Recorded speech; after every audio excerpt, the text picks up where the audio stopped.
This is About That Business, hosted by Rom Wills, author, speaker, and entrepreneur. Sit back and enjoy. Greetings, fam.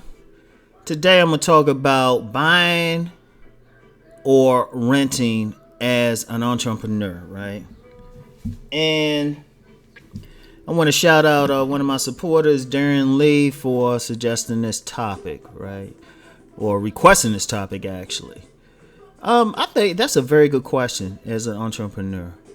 Because I spoke before of living more frugal, when you getting started, and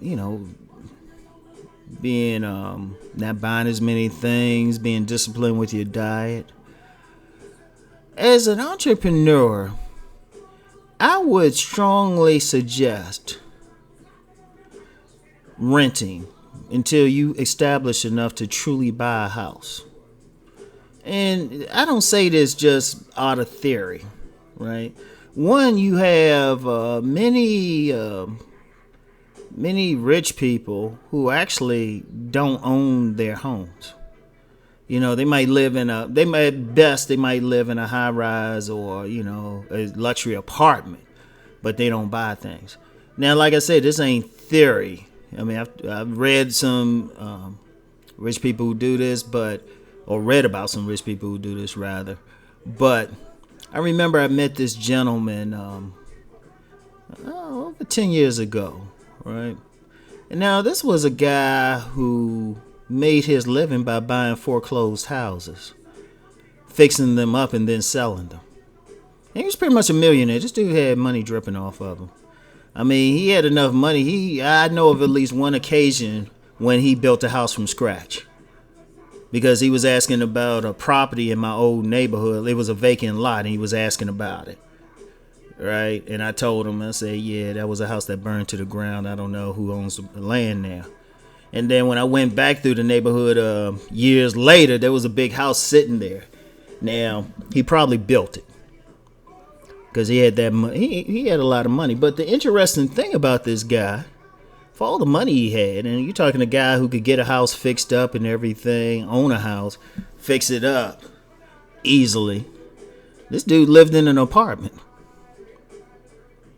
This dude lived in an apartment, right? I was just like, oh, okay. And that lesson stuck with me. You know what? Here's the thing about housing and buying. First of all, unless you're in a position to basically buy that house outright,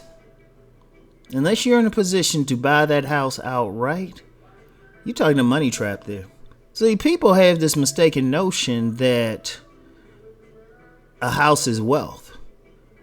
It's not always wealth. It's one, even unless it's a new house.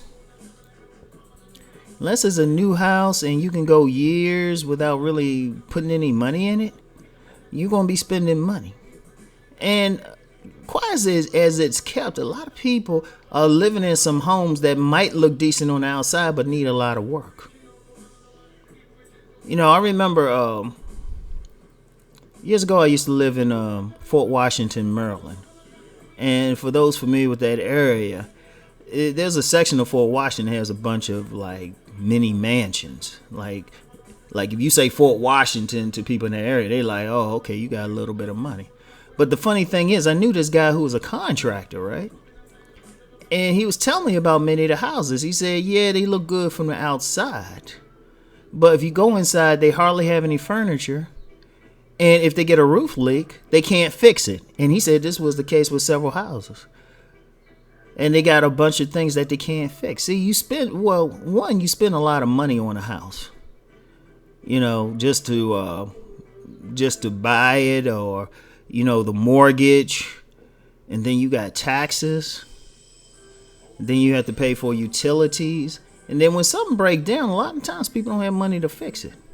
And then you doing this over a period of 30 years. And then people think, well, it's some automatic wealth. No, not necessarily. I'm going to tell you what, there's one word that can bring down the value of what you think your house was. Because see, a lot of people think in terms of how much they can sell the house for, or how much they can refinance the house, which really isn't that bright unless you got like a serious emergency, right? Because all you doing is taking on another loan, and you paying for. I mean, you basically paying for that house for 30 years, and really you don't even own it anyway. The bank owns it because you miss some payments. I mean, they'll start the foreclosure process. You miss one payment, they send you a letter. Shit, they send you a letter right away. Yeah, I know a lot of people in real estate, yo. And you spend it. I mean, people think it's wealth, but it's like, no, that's dependent. Not even on how much you fix it up, but the one word I was going to mention is foreclosure. And not even your own foreclosure. If you're in a neighborhood, all you need is a couple houses to foreclose, maybe even one, depending on where you at. And that brings down the property of everything else. The value of your house is really dependent on what everything else in the neighborhood sells for. You know? And sometimes if it's too low, you're not making money. And if it's too high, you can't sell it. Like, because technically, anybody could sell a house for anything they want. It's just a matter of somebody could buy it. You could be in the poorest neighborhood and you say, well, I'm going to sell this house for $1 million. I mean, logically, nobody will buy it. But technically, let's just say hypothetically, somebody does buy that house. That actually raises the value of the other houses, right? So you might say to yourself, oh yeah, you get some stuff, but usually they can't. Usually in that neighborhood, they got to sell that house real cheap. You're not really making money. A lot of people, in fact, that's why a lot of people can sell their houses and still they just make just enough. They make very little. They make very little because when they sell the house, first of all, they got to pay off that 30-year loan.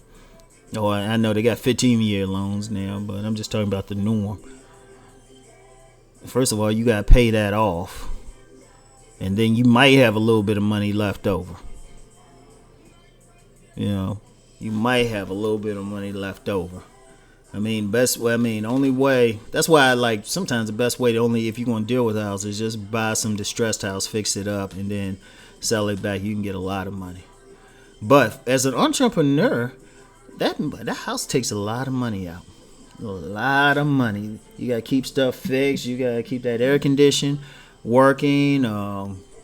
You get some houses. There was a neighborhood I used to live in. It was like a rite of passage for a water main break and some underground pipes for a house. It was like normal because the pipes, it was a cheap thing. It was cheap to the point people were talking about a class action suit against the people who made it. That's how bad it was. But you get all sorts of things. You spending money basically on the house.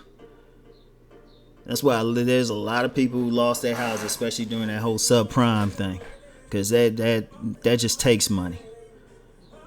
Now, when you rent, you really just pay whatever you got to pay for that place. Depending on the place, you might have electric and utilities included.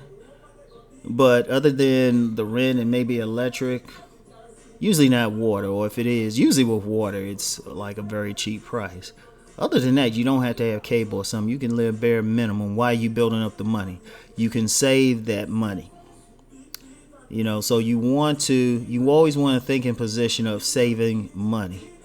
And I know some people, they get in, they want to feel like they own something. Well, technically you don't own that house anyway. Only way you own it is if you pay cash for it.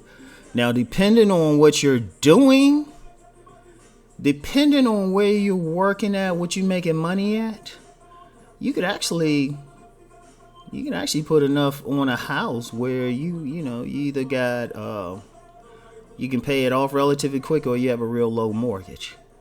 In fact, that's the only time I would recommend like buying, if you just got a lump sum through whatever means. And sometimes people get it depending on where they work. I mean, if they get stock options or something like that and sell them, depending on where they work, however they get it, win the lottery or something, and they can like almost buy that house for cash. Otherwise, it's just a money pit. And you know what? And it's still a money pit. I mean, you're still spending money on it, even if you own it outright.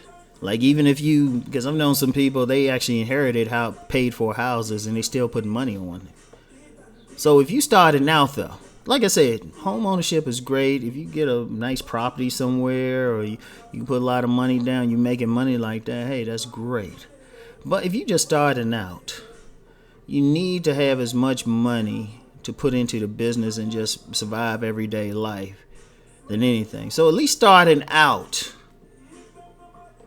rent. Just rent. And even with cars, because the whole leasing cars thing, get a good used car. You know, get a good used car. If you have a good mechanic, you might be able to just buy like a good used car like straight away. If you have a good mechanic, like a real good mechanic can keep a car running.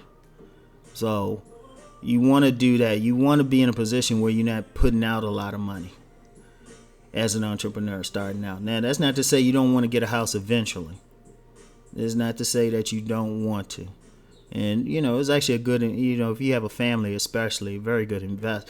Very good, I ain't gonna say investment. It's a very good thing to have for family purposes. A good family home. Especially if it's in a place where you have some land on it or something.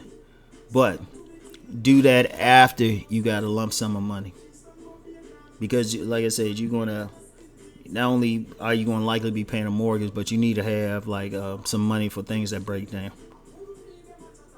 So anyway, right? That's it for today. I'll get back with y'all later. Let's go make that money.